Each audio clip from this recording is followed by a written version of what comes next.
Hello student, Maurya देवी तापड़े कन्या महाविद्यालय के यूट्यूब चैनल में आप लोगों का स्वागत है।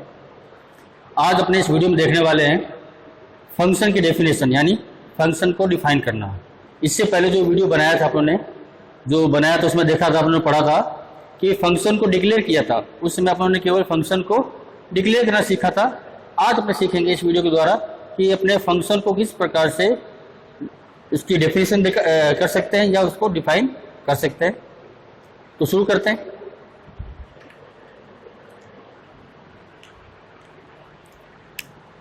देखो इसमें होता क्या है कि जब आप यूजर डिफाइंड फंक्शन आप सी लैंग्वेज में बनाते हैं या क्रिएट करते हैं, तो उसको आप यूजर डिफाइंड फंक्शन को दो भागों में बांट सकते हैं विशेष रूप से। कैसे, मैं बताता हूं आपको एक बार।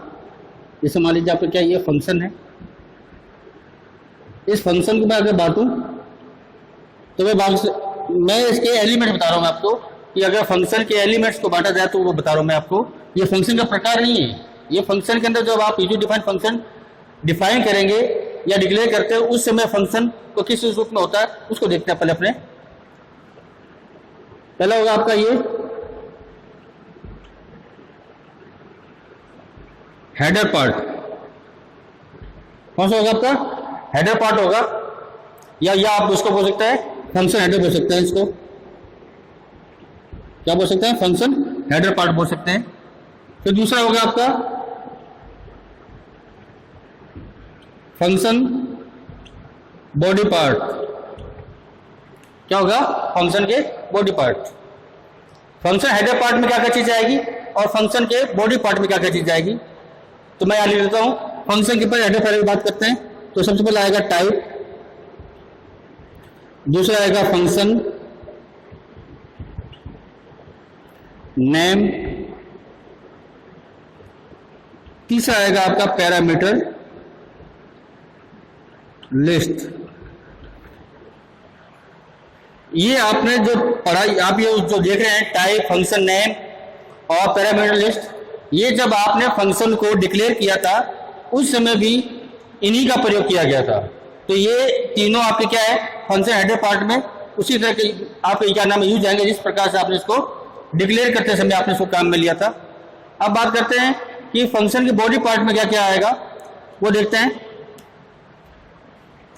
पहला आएगा इसमें लोकल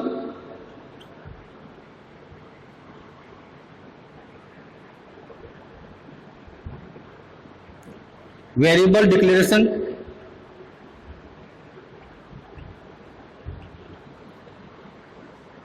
दूसरा होगा आपका फंक्शन स्टेटमेंट,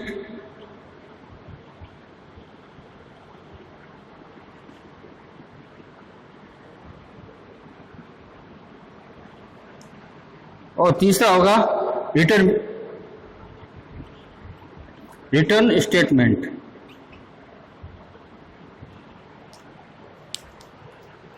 जो आपने ये फंक्शन के बॉडी पार्ट में क्या क्या चीजें आएंगी आपको मिलेगी। एक मिलेगा लोकल वेरिएबल डिक्लेरेशन, दूसरा मिलेगा आपका फंक्शन स्टेटमेंट और तीसरा मिलेगा आपका रिटर्न स्टेटमेंट। तो ये कुल 6 चीजें हैं। अगर फंक्शन हेडर पार्ट को मिलाया जाए और फंक्शन बॉडी पार्ट को मिलाया जाए तो इनके जो सब पार्ट है इनको अगर मिलाते हैं तो अपने क्या है कि अपने पास 6 एलिमेंट्स होते हैं टोटल। जब आप यूजर डिफाइंड फंक्शन को क्या करते हैं? डिफाइन करते हैं। यानी आपको जब आप यूजर डिफाइंड फंक्शन को डिफाइन करोगे तो आपको इन जो 6 एलिमेंट्स है इनको आपको ध्यान में रखते हुए आपको फंक्शन क्या करना है? डिफाइन करना होगा। कौन कौन से हैं? Type, function name, parameter list, फिर आपका है local variable declaration, function statement और रिटर्न स्टेटमेंट। तो अब इनको क्या करते हैं? अपने बाई से इसको देखते हैं, इनका सिंटैक्स देखते हैं।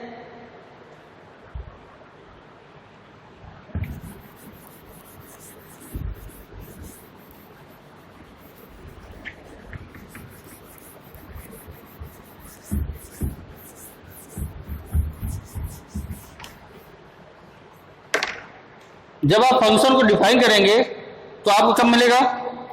आपको सबसे पहले लिखना पड़ेगा रिटर्न टाइप। सॉरी टाइप, या बेटा भी बोल सकते इसको टाइप। ये टाइप क्या होगा, जो मैंने आपको बताया था जब आप फंक्शन को क्या करते हैं डिक्लेयर करते हैं, उसमें भी क्या होता है आपका टाइप आया था, तो टाइप लिखेंगे, फिर लिखेंगे फंक्शन नेम,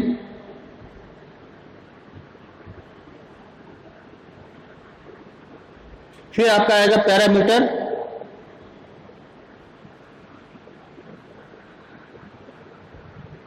पैरामीटर लिस्ट। देखो उसमें जब आप फंक्शन को क्या कर रहे थे डिक्लेयर करे, तो उसमें 4 एलिमेंट्स थे फंक्शन को डिक्लेयर करने के, फंक्शन टाइप, फंक्शन नेम और पैरामीटर लिस्ट, और था आपका टर्मिनेटर कॉलम, सेमीकोलन। लेकिन जब आप फंक्शन को डिफाइन करेंगे तो आप सेमीकोलन का प्रयोग नहीं करेंगे, यानी आपका जो चौथा एलिमेंट था किसका, डिक्लेरेशन वाला, उसका यूज नहीं किया जाएगा, यानी आप टर्मिनेट सेमीकोलन का प्रयोग नहीं करेंगे फंक्शन को डिफाइन करते समय।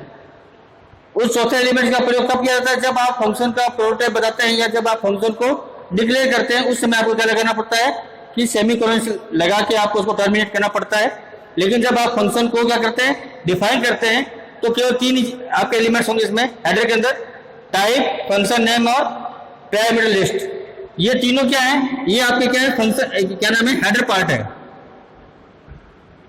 क्या आपका ये हेडर पार्ट है, फंक्शन हेडर पार्ट, यानी ये फंक्शन का हेडर पार्ट कहलाएगा, क्या, टाइप, फंक्शन नेम और पैरामीटर लिस्ट। अब इसमें देखो एक विशेष बात ये है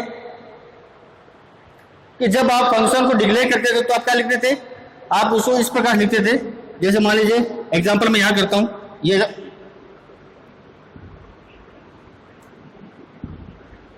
इंट, जैसे मान लीजिए फंक्शन का नेम मान लीजिए ऐड है, ऐड, और मैंने लिख दिया मान लीजिए इंट कॉमा इंट। तो ये क्या था, ये तो आपका था रिटर्न टाइप, यानी ये फंक्शन आपकी इंटीजर प्रकार की वैल्यू का करेगा, रिटर्न करेगा। ये था आपका फंक्शन का नाम था, और ये था आपका पैरामीटर लिस्ट। पैरामीटर लिस्ट यानी इसमें मैं 2 इंटीजर प्रकार के पैरामीटर का प्रयोग करूंगा, और लास्ट में क्या था आपका सेमीकोलन से आपने इसको टर्मिनेट किया था, तो आपके 4 एलिमेंट्स थे। तो अब एक बात विशेष ध्यान रखना, जब आप फंक्शन को डिक्लेयर करते हैं और जब डिफाइन करेंगे, तो पैरामीटर की जो लिस्ट आपने दी है डिक्लेयर करते समय, वही आपका होना चाहिए। वही से मतलब कि अगर आपने इंटीजर प्रकार का दिखाया है डिक्लेयर करते समय, तो डिफाइन करते समय भी आपका इंटीजर प्रकार का ही होना चाहिए। अगर 2 आपने पैरामीटर लिस्ट ली है, तो उसमें भी क्या होना चाहिए, आपके 2 ही होने चाहिए। अगर आपने एक इंटीजर एक मान लीजिए फ्लोट लिया है, तो एक इंटीजर एक फ्लोट होना चाहिए। मतलब आपका जो सीक्वेंस है, पैरामीटर का जो सीक्वेंस है डिक्लेयर करते समय और डिफाइन करते समय, वो आपका होना चाहिए, एक जैसा होना चाहिए। हाँ, आप एक काम कर सकते हैं, जैसे मान लीजिए मैं ये लिखता हूं इंट ऐड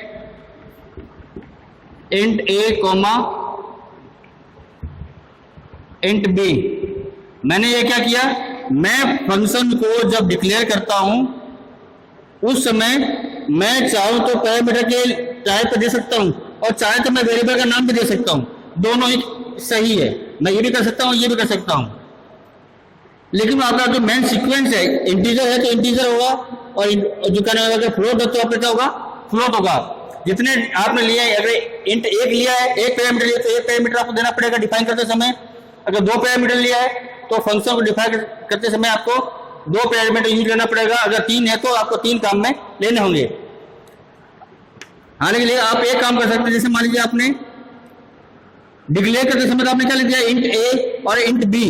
लेकिन मैं डिफाइन करते समय ये कर सकता हूं, इंट ए, इंट आपका रिटर्न टाइप हो गया, ऐड आपका फंक्शन का नाम हो गया, और इंट ए की जगह मैं मान लीजिए एक्स ले लिया, कॉमा इंट बी की जगह मान लीजिए मैंने वाई ले लिया। ये मैं क्या कर रहा हूं, मैं जब फंक्शन को डिक्लेयर कर रहा हूं और ये डिफाइन करते समय मैंने क्या लिखा, मैंने इंट ए और बी लिखा था, लेकिन मैंने वेरिएबल का नाम चेंज कर दिया। तो मैं ये कर सकता हूं, वेरिएबल का नाम डिक्लेयर करते समय देना ये क्या है, ऑप्शनल है। आप चाहो तो दो, आप चाहो तो नहीं दो। जैसे मैंने यहाँ पर नहीं दिया तो आपका ऑप्शनल है, अगर मैं देता हूँ तो भी कोई दिक्कत नहीं है, अगर नहीं देता हूँ तो भी दिक्कत नहीं है। और मैं फंक्शन को डिफाइन करते समय मैं अगर वेरिएबल का नाम भी चेंज कर देता हूँ तो भी कोई दिक्कत नहीं है। लेकिन दिक्कत तब आएगी जब आपने जो पैरामीटर आपने दिया है वो सीक्वेंस आपका होना चाहिए। अगर दोनों इंटीजर है तो दोनों इंटीजर होना चाहिए डिफाइन करते समय। एक इंटीजर एक फ्लोट है, तो उसमें भी एक आपका एक इंटीजर एक फ्लोट होना चाहिए।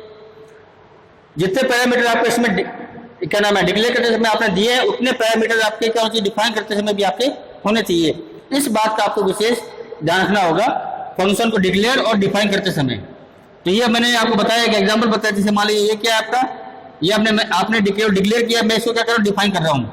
तो डिफाइन करते समय क्या होगा आपका कि जो सेमीकोलन नहीं आएगा, लेकिन इसके पीछे क्या आता आपका सेमीकोलन आपका आता था। तो ये आपका क्या जो ये लिखा है, ये आपका क्या है, ये आपका फंक्शन का हेडर पार्ट है। कौन सा पार्ट है आपका, हेडर पार्ट है। अब मैं क्या करता हूं, इस कर्ली ब्रैकेट से क्या होता है आपका, ये फंक्शन शुरू होता है और इसमें आपको तीन चीजें मिलेगी। क्या क्या मिलेगी, फंक्शन के बॉडी पार्ट में, यानी इस कर्ली ब्रैकेट से आपके फंक्शन का बॉडी पार्ट शुरू हो जाता है। जो आपकी सिंगल लाइन है वो आपका, जो इसमें सिंगल लाइन में तीन स्टेटमेंट आए हुए आपके, तीन एलिमेंट आए हुए, टाइप, फंक्शन नेम और पैरामीटर लिस्ट, ये आपका आएगा हेडर पार्ट में।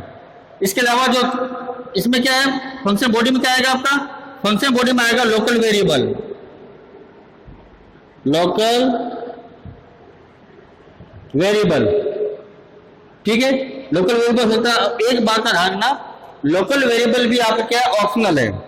ये आपके फंक्शन पे डिपेंड करता है कि अगर आपको फंक्शन में वेरिएबल की आवश्यकता है तब तो आप इस लोकल वेरिएबल का यूज करोगे या उसको डिक्लेयर करोगे। और कई फंक्शन ऐसे होते हैं जो केवल क्या होता है, डिस्प्ले करने काम आता है, तो उसमें वेरिएबल की आवश्यकता नहीं होती, तो आपको वेरिएबल की आवश्यकता, आपको डिक्लेयर करने की आवश्यकता भी नहीं है। ये लोकल वेरिएबल आपके फंक्शन की कंडीशन पर डिपेंड करता है कि अगर आप फंक्शन से कैलकुलेशन करना चाहते हैं तब तो क्या होगा, आपको वेरिएबल की आवश्यकता होगी, तो आपको वेरिएबल डिक्लेयर करना पड़ेगा। अगर आप ऐसा कोई फंक्शन बना रहे हैं जो केवल क्या करे, वैल्यू का आउटपुट प्रिंट करे, जो आप क्या करे, आउटपुट प्रिंट करे, तब आपको वेरिएबल की आवश्यकता नहीं होती है, तो आप सीधे उसको क्या कहते हैं, आउटपुट फंक्शन का प्रयोग करते हुए आप उसको यूज ले लेते हैं। तो ये आपका क्या है, एक ऑप्शनल है। अगर आप लोकल वेरिएबल आवश्यकता है तभी आप उसको क्या करेंगे, यूज में लेंगे, अन्यथा नहीं। इसके बाद में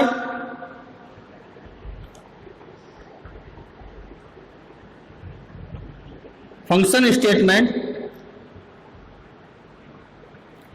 function statement 1, function statement second, ये आपके फंक्शन के आधार पे एक से अधिक हो सकते हैं। स्टेटमेंट की संख्या एक से अधिक हो सकती है, कितनी भी हो सकती है, वो आपके फंक्शन पे डिपेंड कराता है कि आप फंक्शन से क्या काम करवा रहे हैं। तो ये आपके स्टेटमेंट होते हैं। और इसके बाद में आएगा आपका रिटर्न वैल्यू, रिटर्न स्टेटमेंट।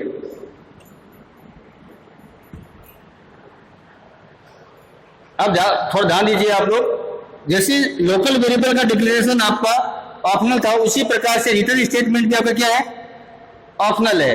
अगर आप चाहते हैं कि वैल्यू रिटर्न हो तब तो आप रिटर्न स्टेटमेंट का प्रयोग करेंगे, अगर आप चाहते हो कि वैल्यू रिटर्न नहीं हो तब इसको लिखने की आवश्यकता नहीं है। यानी आपका रिटर्न स्टेटमेंट भी क्या आपका ऑप्शनल है, किसकी तरह, लोकल वेरिएबल डिक्लेरेशन की तरह। अगर आप चाहते हो कि वैल्यू रिटर्न हो तब तो आप लिखोगे, रिटर्न स्टेटमेंट का प्रयोग करोगे। अगर आप चाहते हो कि वैल्यू रिटर्न नहीं हो तब आप इस स्टेटमेंट का प्रयोग नहीं करोगे। लेकिन जो फंक्शन का स्टेटमेंट है वो एक से अधिक स्टेटमेंट हो सकते हैं। ये आपका क्या है, ये आपका कंपलसरी है। क्या है, कंपलसरी है, क्योंकि फंक्शन स्टेटमेंट ही ये डिसाइड करता है कि फंक्शन क्या काम करने वाला है, फंक्शन से क्या आप काम करवाएंगे। तो ये आपका फंक्शन स्टेटमेंट क्या करता है, आपका बताता है कि फंक्शन क्या काम करेगा, क्या इनपुट लेगा, क्या आउटपुट करेगा, क्या कैलकुलेशन करनी है या क्या आउटपुट देना है। ये सारा काम आपके स्टेटमेंट पर निर्भर करता है। तो ये स्टेटमेंट आपका कंपलसरी है। लोकल वेरिएबल और रिटर्न स्टेटमेंट आपका क्या है, ये आपको दोनों ऑप्शनल है। वो आपके फंक्शन पे डिपेंड करते हैं कि वो अगर लिखना है तो लिखेंगे, अगर नहीं तो नहीं। और लास्ट में क्या होगा आपका, इस कर्ली ब्रैकेट से आपका फंक्शन क्या हो जाएगा, बंद हो जाएगा। तो ये जो कर्ली ब्रैकेट जहां शुरू हुआ है और जहां ये खत्म हुआ है, ये कहलाता है आपका फंक्शन बॉडी। क्या कहलाता है, फंक्शन बॉडी कहलाता है। फंक्शन बॉडी में तीन चीजें आती है, लोकल वेरिएबल, फंक्शन स्टेटमेंट और return statement. Function statement local variable और रिटर्न स्टेटमेंट ये आपको दोनों ऑप्शनल है, ये आपकी आवश्यकता पर निर्भर करता है। लेकिन फंक्शन स्टेटमेंट आपके क्या कंपलसरी होते हैं, ये आपको लिखना ही पड़ेगा, तभी आपका क्या होगा, फंक्शन चलेगा या तभी आपका फंक्शन कहलाएगा। तो ये आपका पार्ट था। अब देखिए एक बात और, अगर मान लीजिए मैं इसमें इस प्रकार से करता हूं, मैं एक स्टेटमेंट लिखता हूं, जैसे मान लीजिए मैं चाहता हूं कि कोई भी वैल्यू ना तो रिटर्न हो और ना ही क्या हो उसमें मैं कोई पैरामीटर देना चाहता हूं, तो आप उसके लिए क्या करेंगे, तो आप उसके लिए वॉइड कीवर्ड का प्रयोग करेंगे। किसका प्रयोग करेंगे? वॉइड। मैंने बताया था, एक बार बताता हूं मैं। जैसे मान लीजिए मैं लिख दिया वॉइड एड और मैंने क्या लिख दिया? वॉइड लिख दिया। तो उसका मतलब ये हुआ कि ये कोई भी प्रकार की वैल्यू रिटर्न नहीं करेगा और इसमें किसी भी प्रकार का कोई पैरामीटर नहीं दिया गया है। यानी अगर आप जब फंक्शन कॉल करोगे तो या आप फंक्शन को डिफाइन करोगे तो आपको पैरामीटर लिखने की आवश्यकता नहीं है, क्योंकि आपने क्या किया, डिफाइन करते डिक्लेयर करते समय आपने क्या लिख दिया? वॉइड लिख दिया। तो इसका मतलब ये हुआ कि ये किसी भी प्रकार की पैरामीटर नहीं लेगा। और अगर आप चाहते हो कि कोई वैल्यू रिटर्न नहीं हो तब आप लिखोगे ऐसा आगे वॉइड कीवर्ड लगा दोगे, क्या होगा कि वो किसी भी प्रकार का कोई मान रिटर्न नहीं करेगा। तो ये जो था, ये भी जो मैंने बताया आपको, ये फंक्शन को डिफाइन करने का तरीका है या फंक्शन को डेफिनेशन देने का तरीका है। इस प्रकार से उसका क्या होता है, इसका सिंटैक्स होता है। मैं जो नेक्स्ट वीडियो बनाऊंगा उसमें मैं आपको इसके एक एग्जाम्पल प्रोग्राम के द्वारा बताऊंगा कि एक एग्जाम्पल प्रोग्राम बनाएंगे और देखेंगे कि यूजर डिफाइन फंक्शन किस प्रकार से आप क्या करते हो, उसको डिफाइन करते हो और प्रोग्राम में उसका यूज करते हो। तो आज के वीडियो में इतना ही। इस वीडियो से संबंधित कोई भी क्वेरी या कमेंट हो तो आप मुझे कमेंट बॉक्स में कर सकते हैं। धन्यवाद।